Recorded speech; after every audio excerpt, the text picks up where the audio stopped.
forward? Yes, Just so, I am. Got it. Sorry. no problem.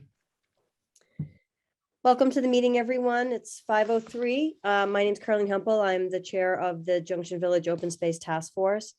I would like to share the agenda for today's meeting. And Sue is correct. I didn't put review minutes as the first item, just curious. But so we will take care of that at our next meeting. So we're going to go right into it then. We're going to look at the third concept plan for from Bill Murray, and then we'll talk about how to prepare for the November 9 CPC application discussion. One quick programming note, Bob Hartman has asked to step off the committee. He can't follow through with the commitment. I have spoken to Steve Urza, an old friend and West Concord enthusiast from our West Concord Advisory Committee days. Steve Urza lives on Cottage Street. He is a great volunteer, very committed, and a longtime resident of West Concord. He's already filed his green card, and he's on the agenda already Monday night for the for the select board. He was going to come tonight, but his brother needed his help, and so in Boston, so he's not going to be able to attend, but he'll be here in the future. So I'll do a more thorough introduction of Steve Urza, but I think everybody in the room probably knows him or knows of him. We were lucky that he didn't have another committee assignment at the time. Yeah, that's a great addition. Thank you, Carleen. Yes, thank you. I'm glad. So with that, Bill, we'd love for you to take it away and show us hello, Linda, show Hi. us the third concept plan, or sort of the third iteration of the concept plan.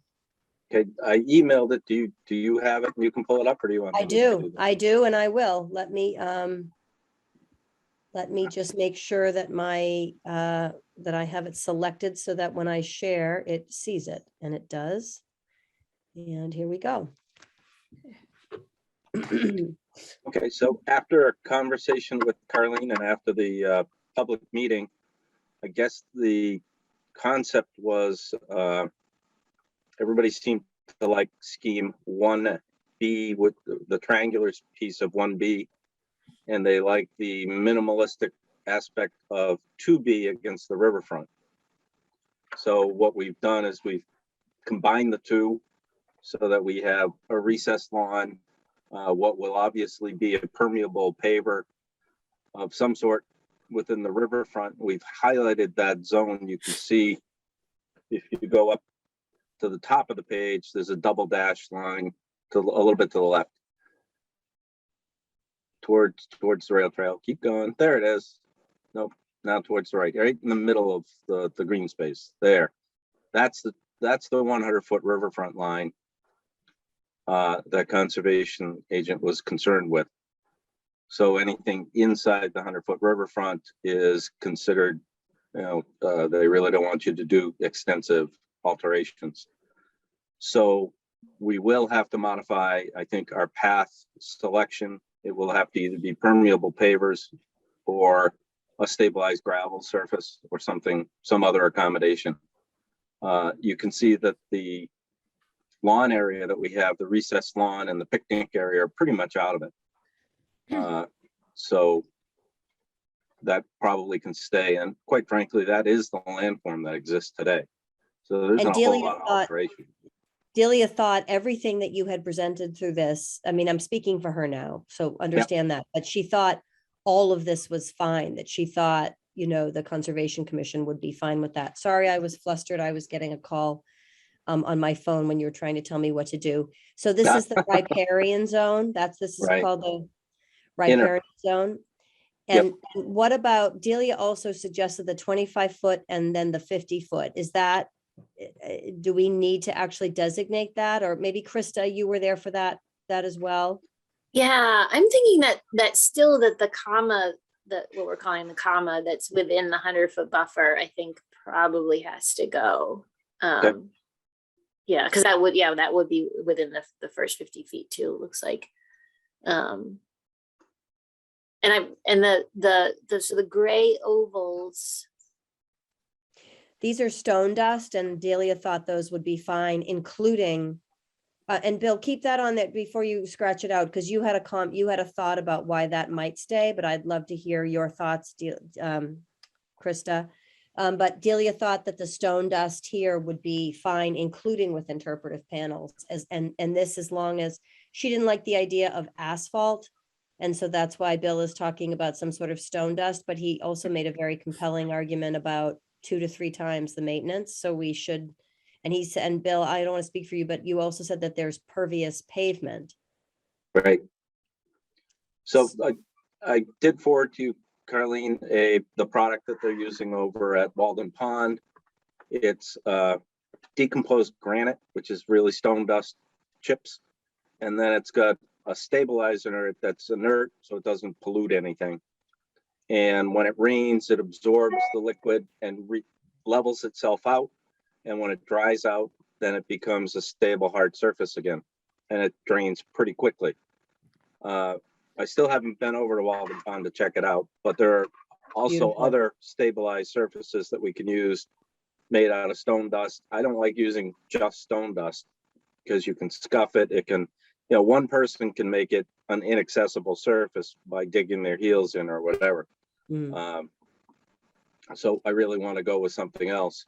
And then permeable pavers are bricks or some other surface that have wide gaps. And the gaps are filled with a coarse to medium sand.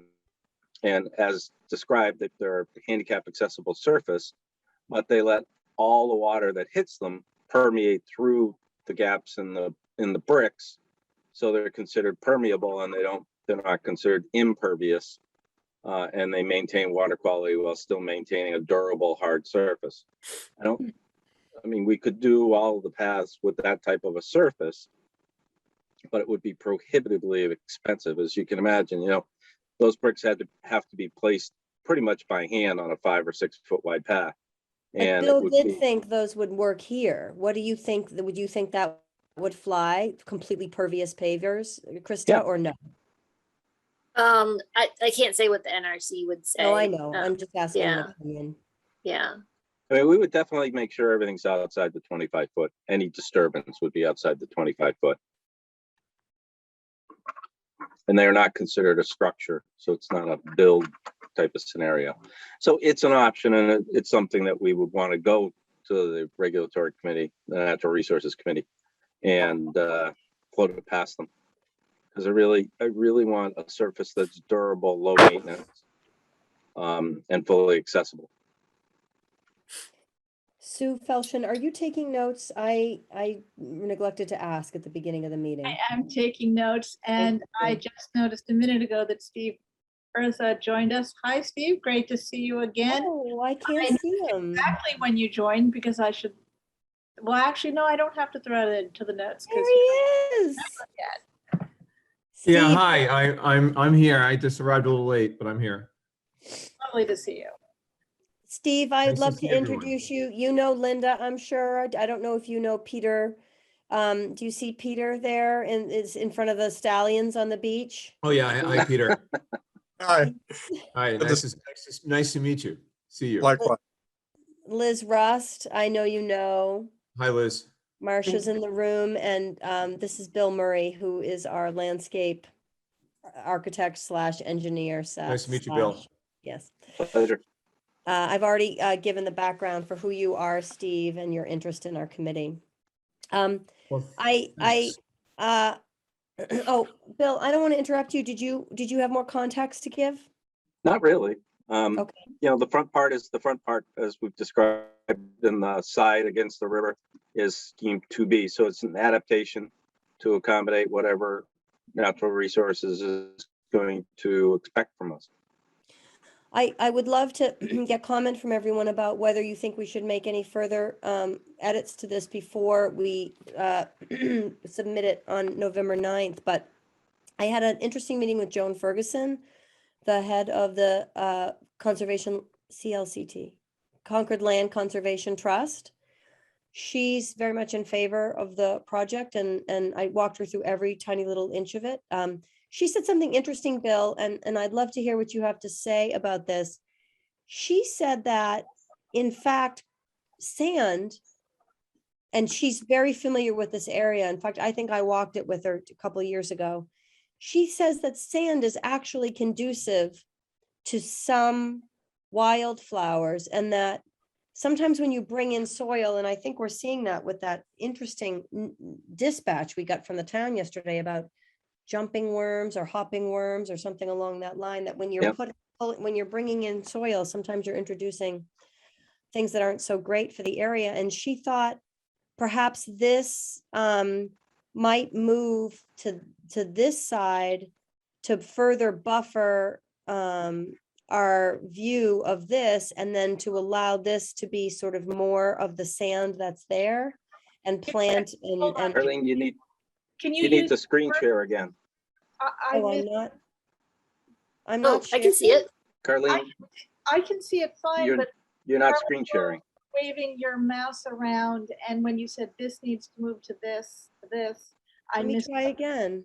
That's funny because it says that it's There it sharing. is. Can you all see it? Yeah, I can see it the Yeah, whole we time. The That's sort of okay. what we're pointing at. All right, I won't touch it then. So I don't know, I actually love the larger pavered circular area sort of on the left, because I think it's a bookend to the, it sort of provides a sort of bookend, and that's how I think. But anyway, she's a landscape architect. She actually said she wrote a letter of recommendation for you at one point, Marie. Yeah, she and I go way back. She said that she's very fond of you. And so anyway, I thought that was interesting what she was saying about the sand, and because it's already there, it might be beneficial to keep some of it there. It's also lower cost. What do you think, Bill, or anybody? What do I think? Yeah, is that, we just assumed we were gonna take all that sand out and replace it with other dirt. Oh, no, you have topsoil out there too. No, we're gonna utilize, I don't think this is gonna be an export of anything and minimal import of anything too. Oh, Down by the river, you've got, and all that whole meadow, other than the triangular portion, which has been stripped clean, you've got existing topsoil on the site, and we will never let that leave the site. Oh, no, that always stays. And if we have extra, we'll import it over to the triangle. But you I was can't talking grow. about the triangle, though. I'm only talking about the triangles. She thought, Yeah, yeah, but you can't grow on what's out there really, because it's asphalt and gravel and stone dust all mixed. It's been, it was the stockpile for the prison with all sorts of materials, and it's been compacted. We'd probably have to go down a few inches to get to true sand. okay, And in order to create our mounds and some of our landscaping, we're going to need to move some of that dirt around. So okay, we can probably use, because we do want to do some, mounding and shaping of the earth, we can use some of that dense material to do some of that shaping. But ideally, we want a growth medium over there. okay. So whatever if we have surplus from our work against the riverfront, we would import it over to the triangle. Okay. So that also makes me wonder, could we, if I'm remembering correctly, there was a lot of little blue stem on the site in a couple places, and I wonder if we could collect some seeds from that and use that in the meadow area too. What is that, Krista? It's a native grass. Grass, yeah. Go ahead, That's Peter. Thing is blue-eye grass or something different? Say again? Is that the same thing as blue-eye grass or a different plant? Different. Okay. So this is Peter. I was just wondering,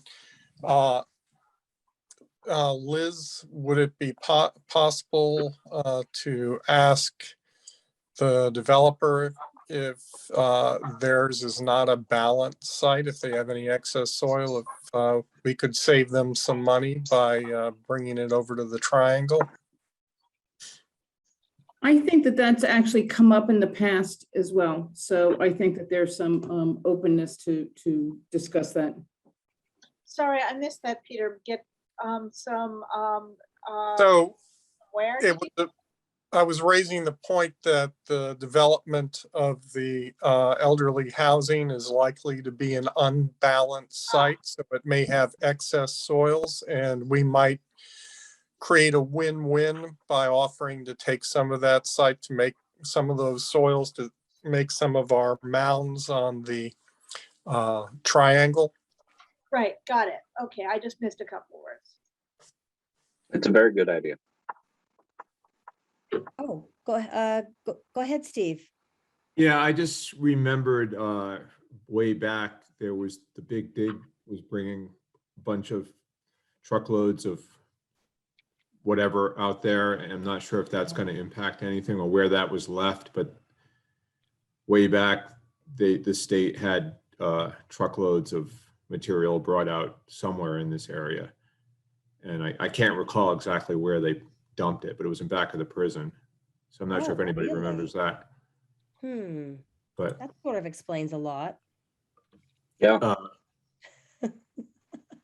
we do have there is a pile right in the smack dab center where they're going to put the building. yeah, And maybe it's- that's it. It was a lot of truckloads coming in. It would come in at all hours at night. I think they did a lot of work at night, in the middle of the night. Yeah. And, anyway, just figured I'd bring it up. No, and we're happy to hear that. What is the will of the group for the second little, what are we calling it? Cauliflower, fiddlehead, whatever we're calling it, the one that's in the riparian zone. What is the will of the group for what Bill should leave on this concept plan for next week? Well, I personally like it, but I have no objections. I mean, if we have to get rid of it completely, then we do, but I see no reason why it has to be the same as the fiddlehead that's closer to the assisted living. And I see no reason why it can't also be stabilized stone dust or any other surface that's more suitable to our riparian zone. And if there was some kind of issue, I mean, I don't think there is, given the slope, but if there was some kind of issue of it being too visible from the river, one more tree or bush filling in that empty patch would hurt visibility to the river, but would also hurt visibility from the river on the plus side. Mm-hmm. Krista? You're on, I think you're on Sorry, mute. yeah, sorry about that. I think, personally, I think that 3 kind of stopping and contemplating points are enough for the site. Yeah. It's also one of those things that, we could leave it in and it, if those are sort of budget line item things, and we found we had to trim the budget, that, maybe that's the deciding factor in whether it stays or goes. Okay. And Krista, what is your opinion about putting some sort of different color to show the 25 foot if we need to? Do we need to be more specific about that, or is the more obvious riparian zone enough here? I think because the 25 is no touch, it probably would be good to at least put the line on there. Okay. So Bill, if you could add that. Marcia, can you pipe up and give your opinion about that little fiddlehead that's closest to the river? Do you feel like we're just asking for trouble leaving that in, and we should strip that out of there just to make it more streamlined looking, or keep it in? What do you think? I would agree with Krista that 3 is enough and that we don't need it. Okay. I All would right. as, Peter, was that you? yes. Okay, Bill, let's take that one out. My gut tells me that is the case, and that it just, for the few people who continue to sort of talk about that area, I think we're just sort of asking for trouble keeping it in there. And if we can show that we've evolved here, then the 3 should be enough. Specifically also, since the 2 stone dust areas are fairly significant in size. Okay. Yep, so I think that'll be enough. And then there's 4 in total, 5 in total, when you look at the 2 on the triangle. And then plus the larger circular area. The plinths have turned from black to green, but they're still in there. Is that right? Yes. Okay. I see them. I just wanted to make sure I was seeing them correctly. I think this looks pretty great, you all. I think it looks, it satisfies so many of the things that we were talking about, that sort of just open. Oh, Marcia, are you raising your hand? No. That, you know, we have this sort of simple path that connects all. We have lots of areas where we're preserving what's already there. Steve, this is in part also for you. The things that are the darkest green, that's just preserving what's already there, minus the invasives that are sort of plaguing the site. Okay. The new little trees are, the new little green splotches are all new plantings. And then Steve, there's as you can see, there's one primary path all the way through. And then as you get to this little sort of aqua colored square or whatever shape that is, right off of Winthrop Street, that's sort of the kiosk that will be a place to park bikes and learn the rules of the path, which is no bikes, no carry in, carry out, dawn to dusk, essentially. And the red square on the right is just our acknowledging preservation of a beautiful sumac grove that's there. And the U, upside down U in the back on the right is a 2 foot by 6 inch sort of sitting wall that follows a natural recession of grass that's already there that people will be able to sit on. There'll be some picnic tables and things like that as well. And then on the left, Natural recession, but it's there now. It's pre-existing. it's pre-existing. Substantially pre-existing. We might contour it just a tiny little bit. Yep. Yeah. So. Okay, well, thanks. That's good. Yes, and it's and the primary purpose on the left side is pollinator meadow. So those sort of light brown areas are all wildflower plantings. And then we're going to have 2 sets of interpretive panels over there. I'll bring you up to speed offline so that we're not taking up Okay, too thank you. much time. But I think this looks pretty great with, you know, let's just add the 25-foot zone so that we're clear that everyone understands, that we understand what that is. Take out that little fiddlehead closest to the water. What else, folks? Anything else? Any other amendments? Well, Question. Go ahead, Sue. I have a couple of minor points. One is when looking at the plan earlier, I noticed that it said that the central feature of the entry plaza is evergreens in an urn or platform of some sort. And I don't think we've actually discussed what the central figure of that plaza will be. I'm not sure that we need to yet, whether it will be a tree, an urn, or any other object that will be in the center of that plaza. I'm not sure just how much detail the CDC needs yet. Okay. I've also, so I hesitate to bring this up. We've had the idea of putting some sort of writing or words in the ground of the plaza, you know, peace, hope, justice, truth, the American way, or whatever other words. And I would like to bring up an alternate opinion, which is let's not, because we shouldn't tell people what they have to think about it. The words can be viewed as inspirational, but they can also be viewed as limiting. Whenever I find a cheese platter that says cheese on it, I feel like either I'm being forced to use it for cheese or I'm being forced to use it not for cheese, and I should be allowed to make my own choice of how I use it. And on the one hand, people can be inspired by the words, but on the other hand, if that's not how they're feeling if they're not feeling hopeful or full of love or whatever other thing it is, it could just make them feel unwelcome. So that's just my opinion, but I'm bringing up that I would like to not have words, except for, over the entryway with the little gateway arch to say Junction Village Park or whatever we may call it, because that's just the same. I'd love to keep that on the table if it's okay with you, Sue, and It's we can fine just with me debate it in the to keep it on the future. ta- It's fine with Yeah. me to keep it on the Yeah. table, but I wanted to bring it up now so Yeah. we didn't just assume that it had already been decided. That's Yes, no, nothing's been decided, but we are a community of word makers, of people who know how to use words to powerful effect. So I do, I would like to keep it, I would love to keep it on the table for future discussion. And I agree with you. I don't think we need to make any decisions about that for next week.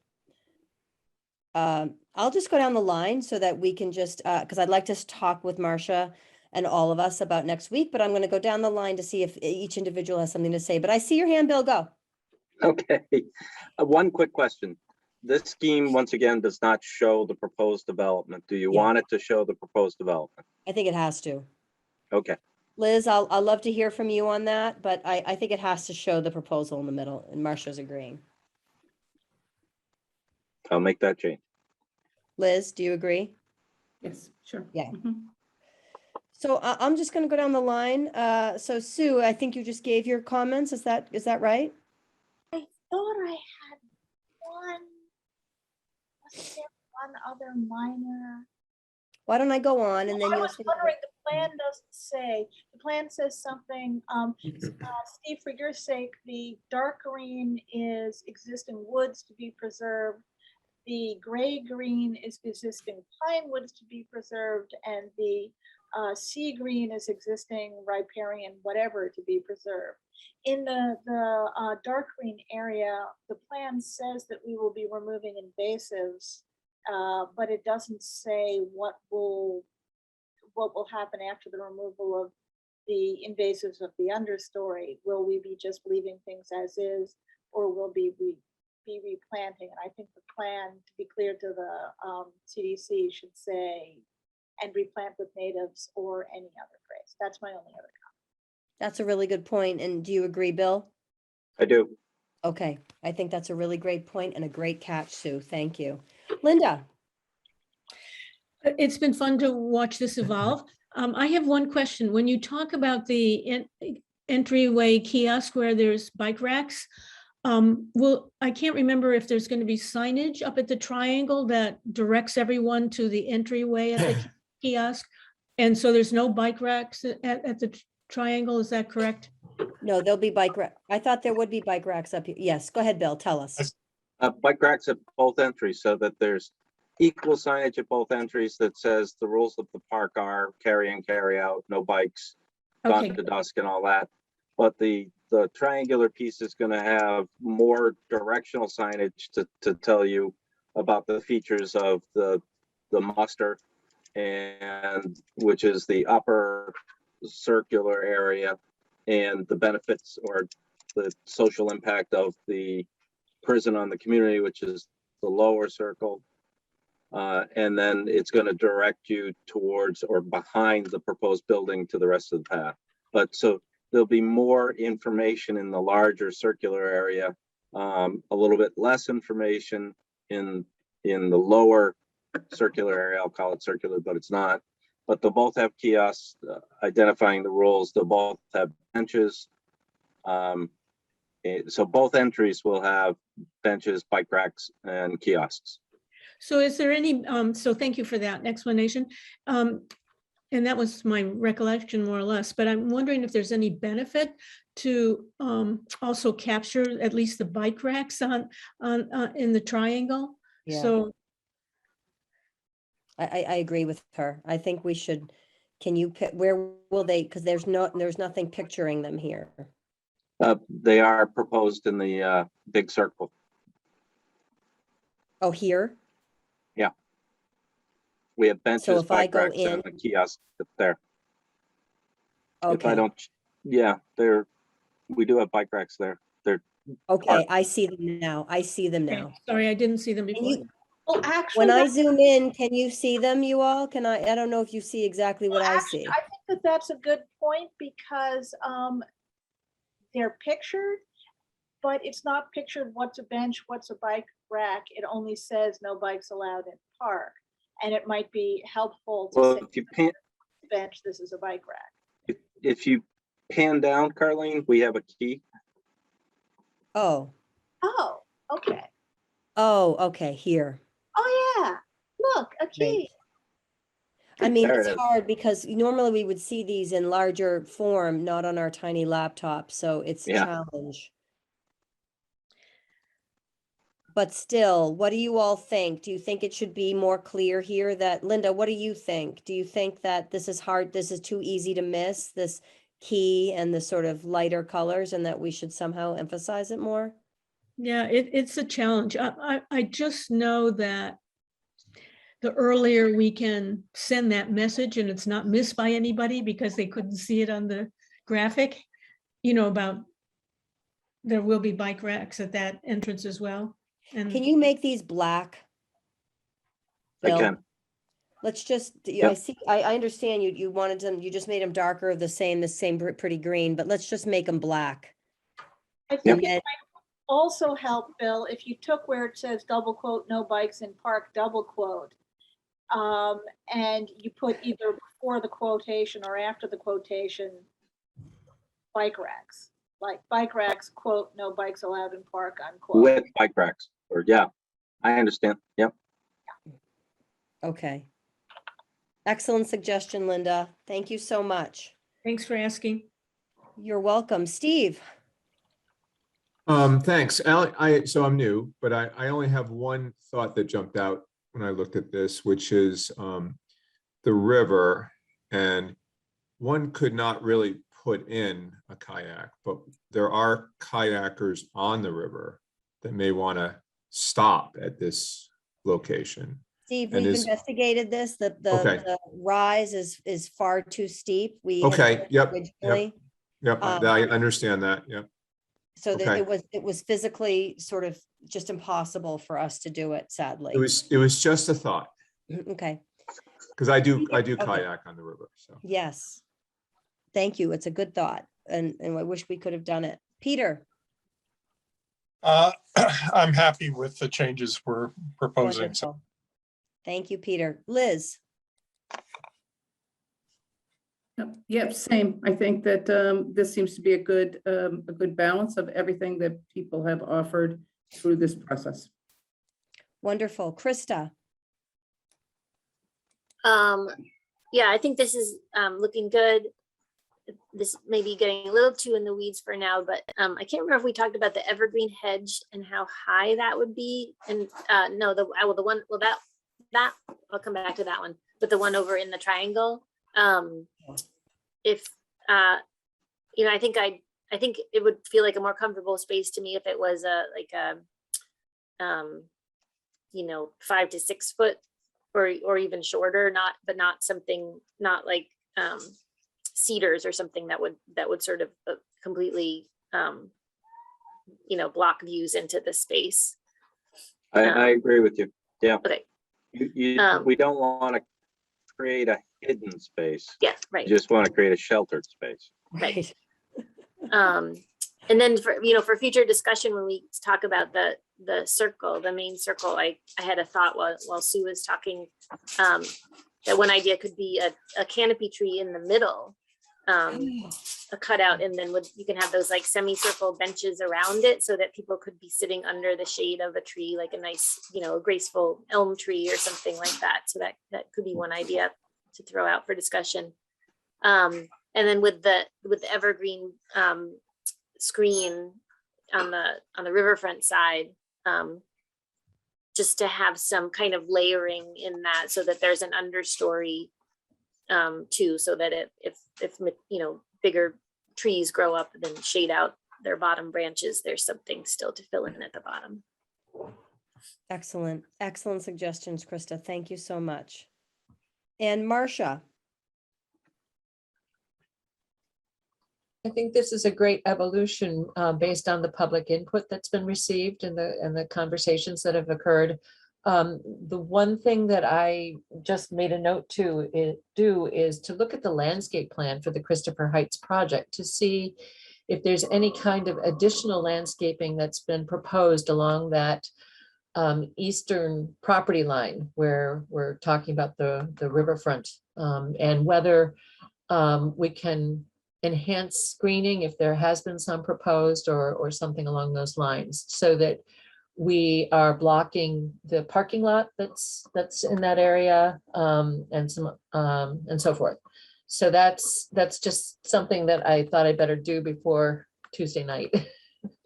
That's a great, They- that's a great suggestion. Marcia, they didn't give me the landscape plan. They Oh. gave me the site design, Okay, but I never got the landscape plan. I'll have to see if I can pull that out of the files if we had one. Would to it review. already be proposed, Marcia? Was that always, is that part of the very beginning? Okay, Yes. So, okay. On the other hand, regardless of what their landscape plan is, it kind of behooves us to provide for screening, because they could put in landscaping and then it could die, or they could remove it or something. Okay, thank you all. Wonderful feedback. Now, let's swiftly move to the second portion of our program. Marcia, please tell us what you need from us in terms of presentation for, it's November 9, right? it's next Tuesday, yes. Next Tuesday. And We I'll are be- ready, so just let us know and we'll be, I don't know if I can speak, I'm sure others can speak. Tell us what you'd like. I haven't watched any of the other presentations, and I haven't even started putting my presentation together, but if Bill is able to provide me with the plan as it's going to evolve tomorrow or Monday, I can then incorporate it into a PowerPoint presentation, and I can document the fact that you've had one public forum, the conversation that's been had so far, and the evolution and where we're headed. And then, there's going to be questions about the cost. We're seeking $300,000. That might be a high ask.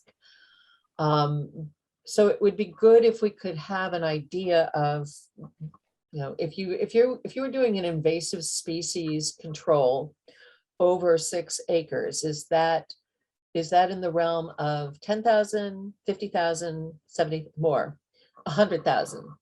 So, 100. so our invasive species program, because of the different plants that are there, might be on the order of 100 to 150,000 more.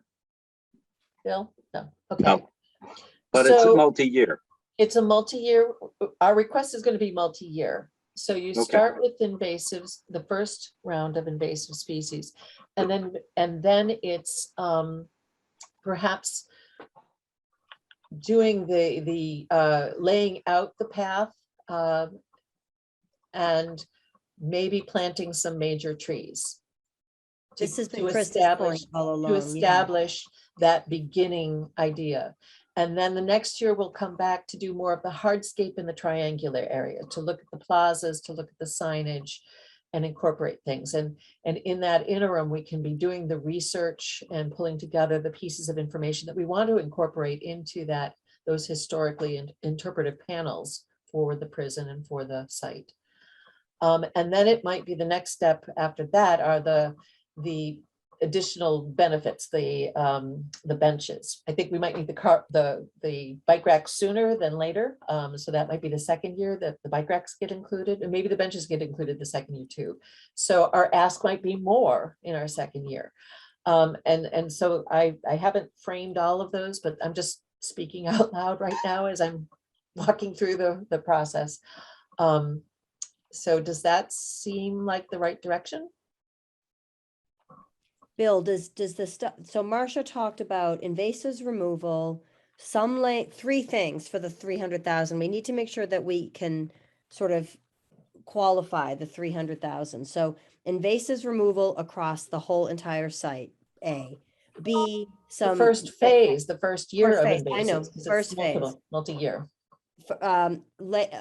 Some sort of laying out the path, the major path that stretches all the way through, second part of phase 1, and third part installation of some of the big trees, which again has been Krista's point all along, because we need to get those going so that you know, by the end of this, they're fully established and starting to leaf out and all of that.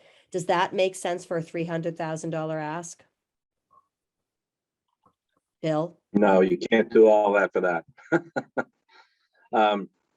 Because you get, while you're doing the paths, you have to do the earth sculpting or the grading Okay, to fit that in. And I can see, yeah, I mean, that's, you're gonna use that up, you're gonna use up your $200,000 just roughing in things and trying to get the earth spread and things like that. So your path layout's gonna cost you quite a bit of money, especially if now we're doing some permeable paver that's gonna take a skilled tradesman. You know, either the stone dust even still requires attention to detail and placement and edging and things like that. So your 200,000 is going to get us earthwork, the initiation of earthwork interior to the site, which is in a way laying out the paths, but we're not going to have formal paths using just $200,000. Liz, wasn't there something that Grantham was going to, they had sort of given some pro bono, was it site kind. grading when they had equipment on site or something like that? Can you remind us? Yeah, $25,000. So not, I mean, some, but not, you know, huge. You know, we'll use that 25,000 if they give us soils.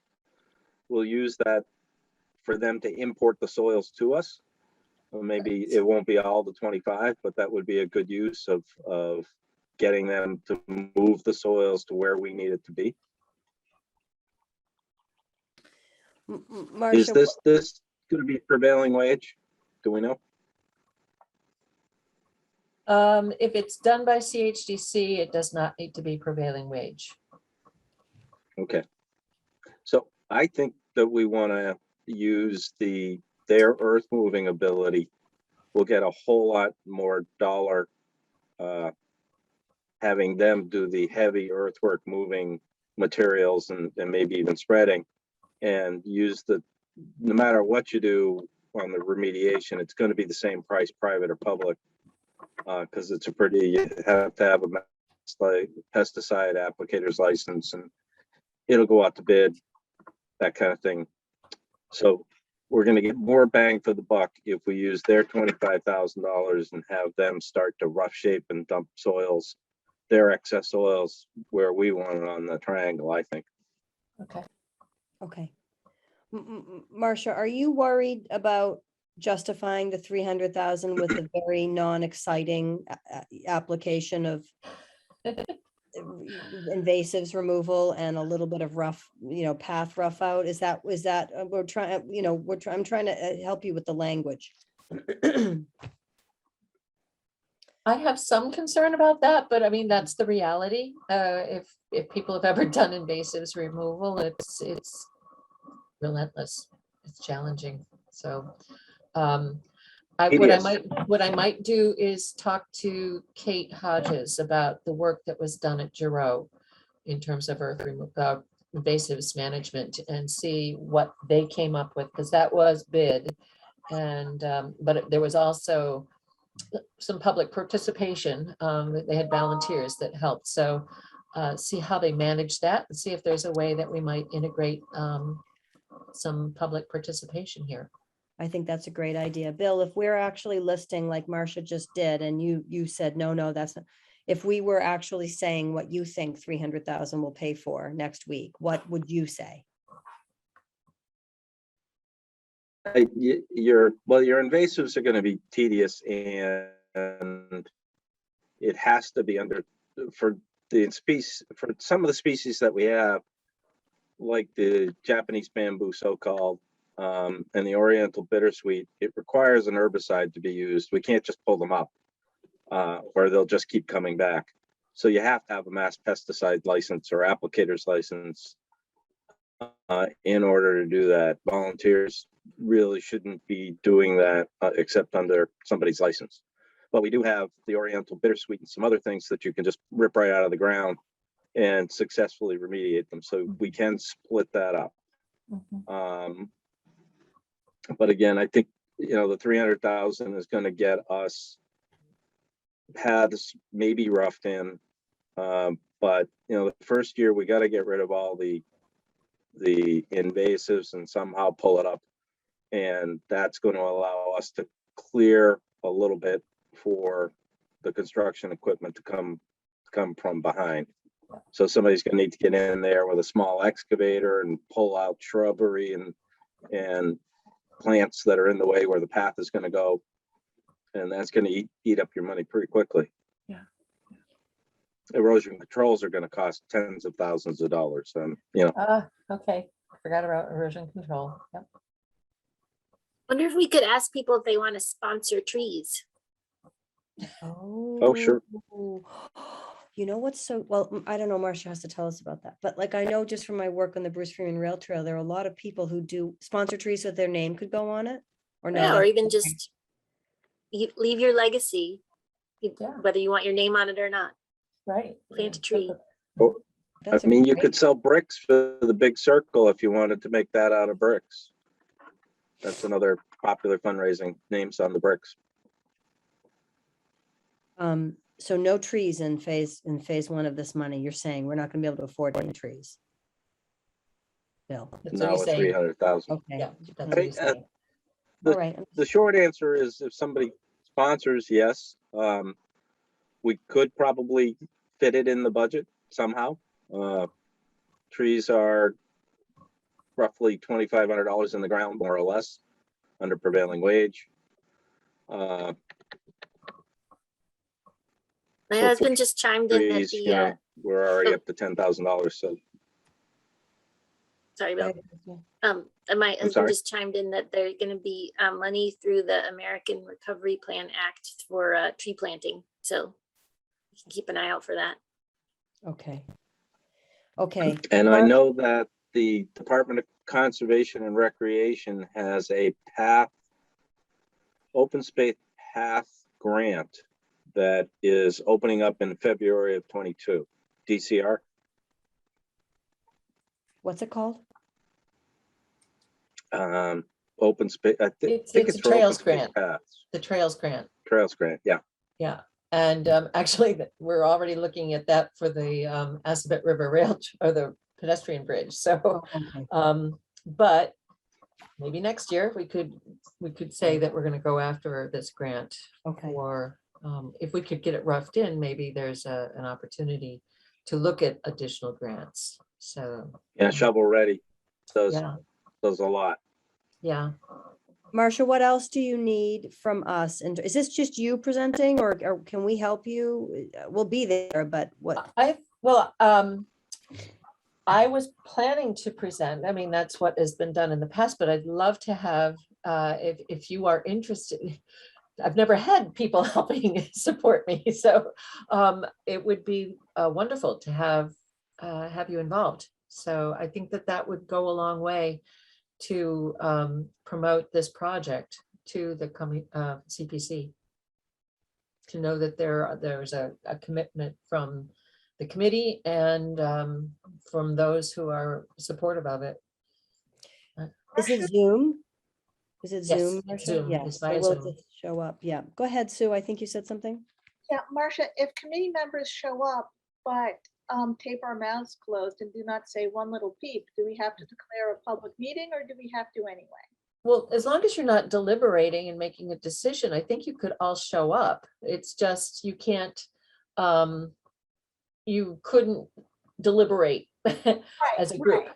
Yeah, but we'd be hearing, so that's what I was asking. So as long as we keep our mouths shut, maybe Carlene can speak and the rest of us. Listen. We'll be there for you. We'll be there for you, Marcia. Tell us again when it is. November 9 at what time? 7? I don't have the agenda. I don't think it's at 7. I see Bill's hand is up. Maybe ahead, he Bill. can- Marcia, we have the PowerPoint that we did. I don't know if I've sent it to you with the products and some of the other thought processes. Do you want that? You did send it to me. I think I still have it, so I think I'm good. Okay. Okay. Anything else from the group? Any worries or concerns? Anything that you'd like to bring up in advance of this meeting? Okay. Unfortunately, I can't be there, which is killing me because I have, they're also discussing 2B Upland Road that night, but I have a work presentation I have to give.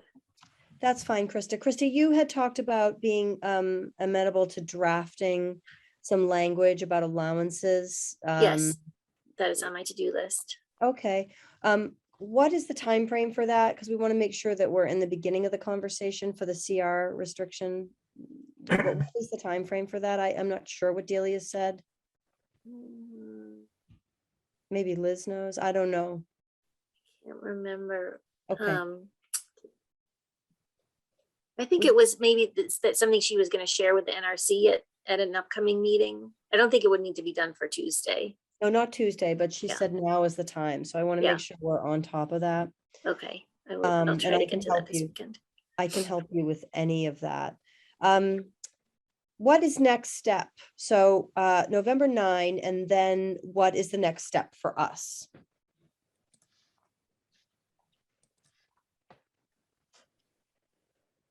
Well, we have to plan. Does that depend on receipt of funding? Well, I think you can continue the discussion, and then I think we should proceed as if we, if it's, we will know by January, if not December, when they vote. And it's at 8 p.m. next Tuesday night that the Junction Village Open Space is being discussed. We will know probably by December what the recommendation of the CPC is to town meeting. And there will be another meeting where they'll ask us hard, do you really need $300,000 this year? And that's going to be part of the conversation. So we may need to meet and say yes, no, or whatever. Yes, we need the $300,000 so that we can be ready, so that we can seek this additional grant come the following year. And be positioned to maybe complete the project or whatever. And we want to proceed with crystallizing the concepts, the design, the materials, so we can have a real estimate of what it will cost to do. And then I think we need to look at that maintenance component. People are very concerned about what's it going to cost maintenance wise and who's going to be responsible for it. And I think that's one of the conversations, Liz, that the CHDC needs to consider. Is there a friends group that they're going to form that's going to help with the maintenance, or is there another way of looking at it that that we can adopt this park kind of thing. Those are some of the issues that I think will be on the front burner for next Tuesday night that I don't have answers for right now. Okay. Marcia, isn't there a public hearing? November 30, yeah. November 30, oh, okay. And is that, would the committee have any role in that? No, the CPC takes responsibility for the November 30th meeting.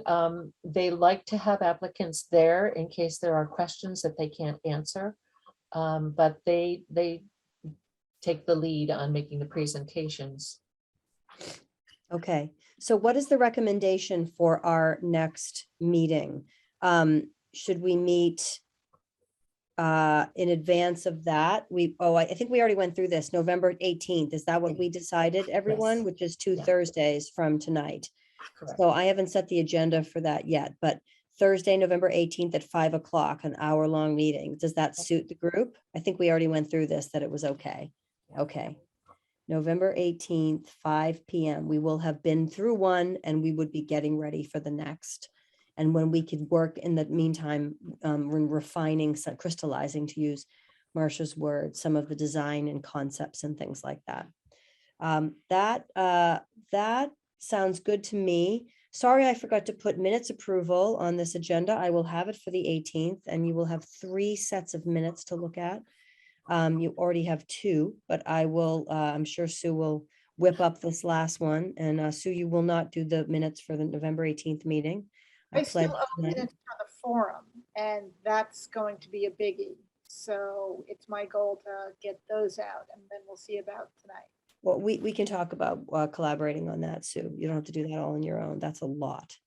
All right, then I think we're all set for tonight unless anyone has anything else. Can I hear a motion to adjourn? Oh, wait. Linda Carly? has something. Oh, I'm sorry, Linda. Go No, ahead. that's right. I just have a quick reminder about the governance workshop and training on Saturday at 9:30 in the morning. And I encourage everyone to come. I know some of you are veterans, but there's always new rulings from the state in terms of legalities, in terms of open meeting law and all kinds of things. So I hope you can be there. I know you're busy. Thanks for all you're doing. Thank you for that reminder. I'll if I haven't sent that out to the group, I will make sure to do that tonight after we get off. Motion to adjourn. Thank you for coming, Steve Urza. Motion to adjourn, Krista, and So moved.